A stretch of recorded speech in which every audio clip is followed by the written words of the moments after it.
Welcome. This is Money Heart. I'm Camille Diaz, and here on this show, we explore the emotional side of money. Today, we are discussing how frugality leads to generosity. My guest is Dee Selby.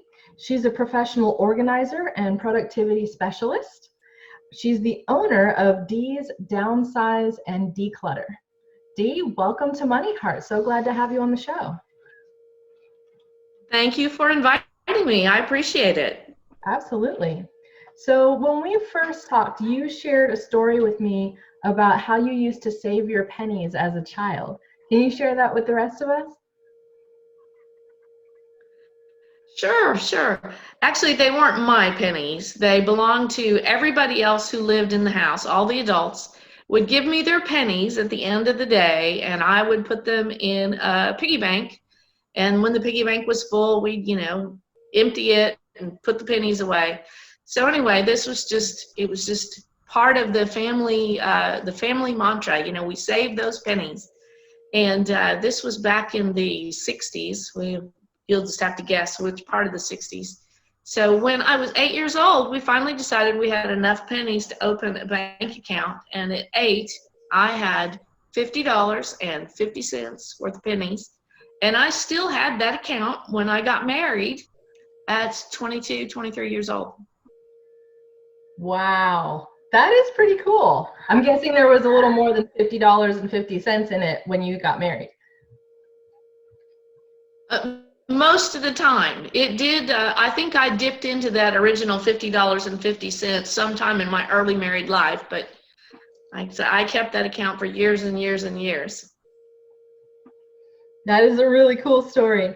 So how did that sort of structure of saving or habit of saving that you created super early on translate over to when you had your own family and kids and things like that? How did you carry that through? What did that sort of do for you? Well, I guess part of the benefit that I had growing up was that I came from a family of savers. They, saved their money to buy what they wanted. They didn't, live on credit cards. We didn't borrow money from the bank for things. If it was not a house or a car, we just did not use unsecured debt.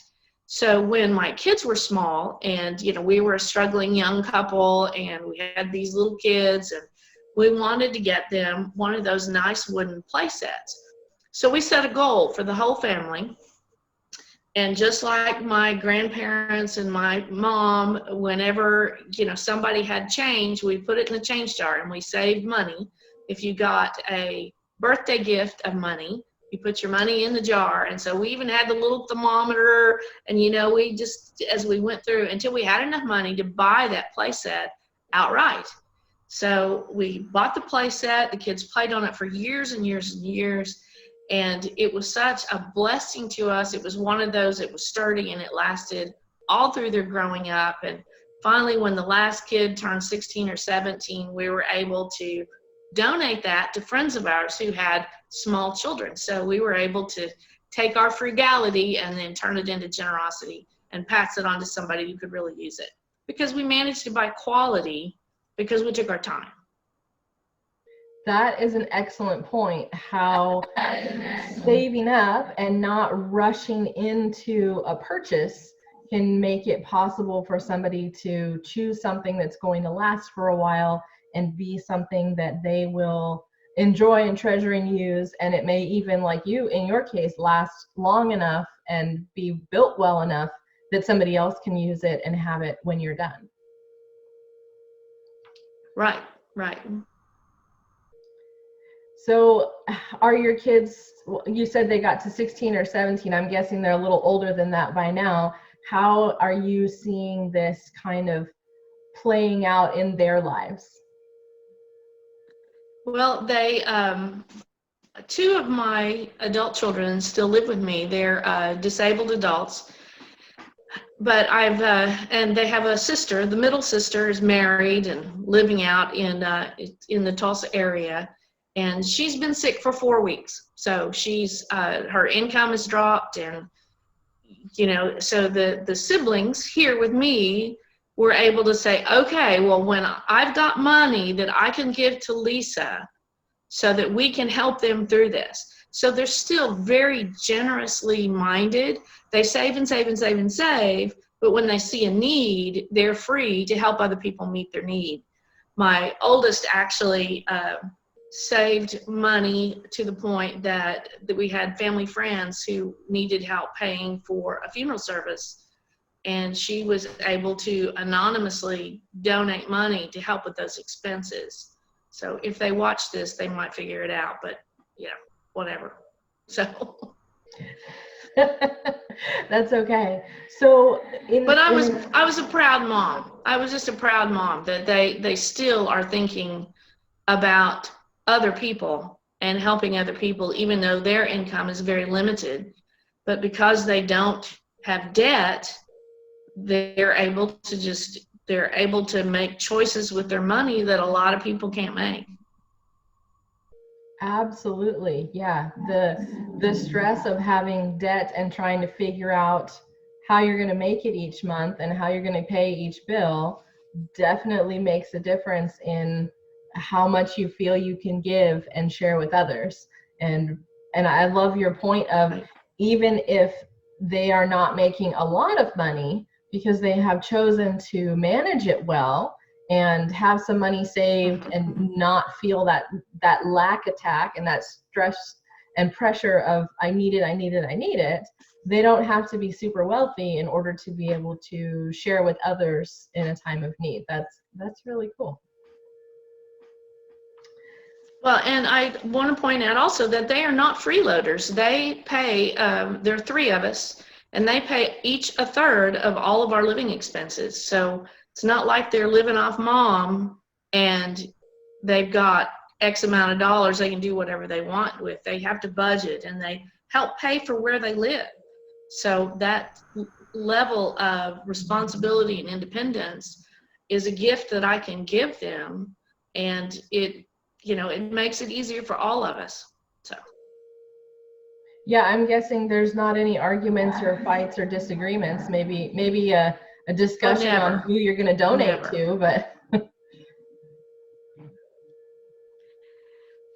now our biggest arguments are over bandwidth. We always go through the house saying, I need a cup of bandwidth. I need a cup of bandwidth. So that's the greatest commodity at where I am.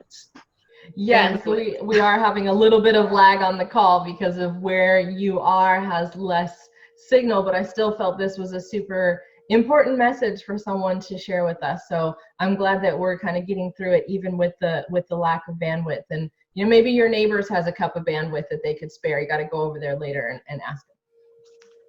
I wish it worked that way. So how are you seeing this sort of play out inside of your business? Because I know you mentioned to me how you see when you go to somebody's home to help them declutter and organize, the effects of whether or not they're kind of a saver and planner, or if they're somebody who's been managing their money differently. Sometimes I go into, and everybody has a different comfort level as far as what they save and what they spend and what they consider extravagant.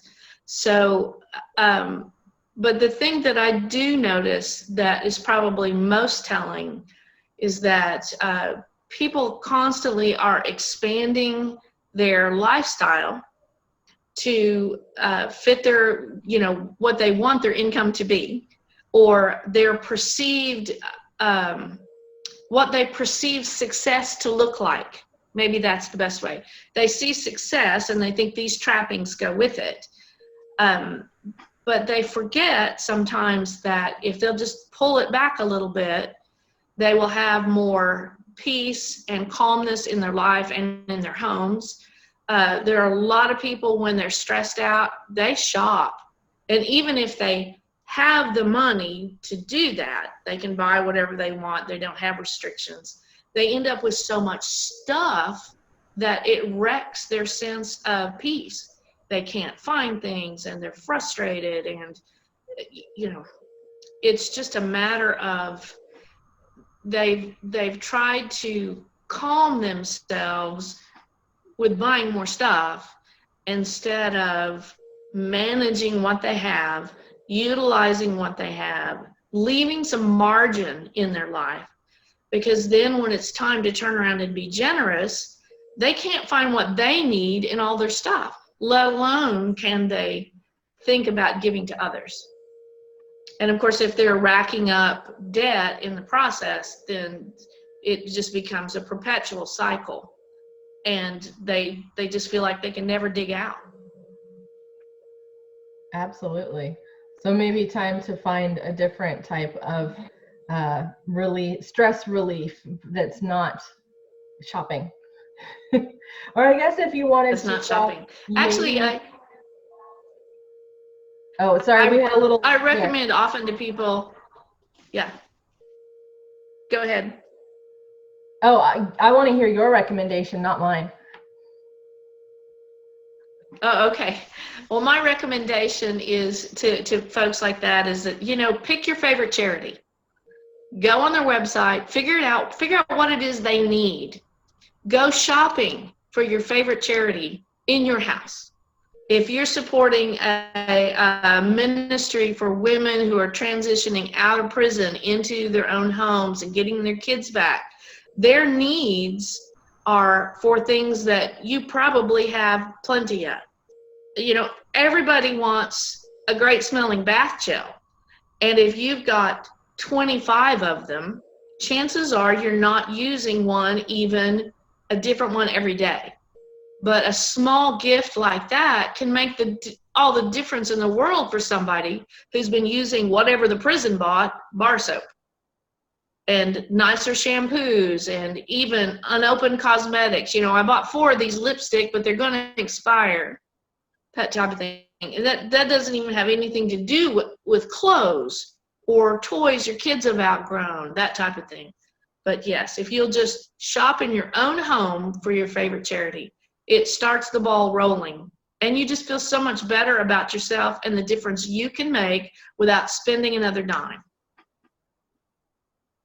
Absolutely. I think that's a wonderful idea. I think, and there are many of us who could easily do that and fill several bags with things that we're probably not using or don't need right now that somebody else could absolutely need. And then I always know how great I feel when I have stuff out of my house and I've got some more space that's not completely filled to the brim. Like, oh, it's nice in here. So yeah. Look at this. I can put fingers between all my hangers. Yeah. What? My mother has this great, it is. My mother has this great philosophy.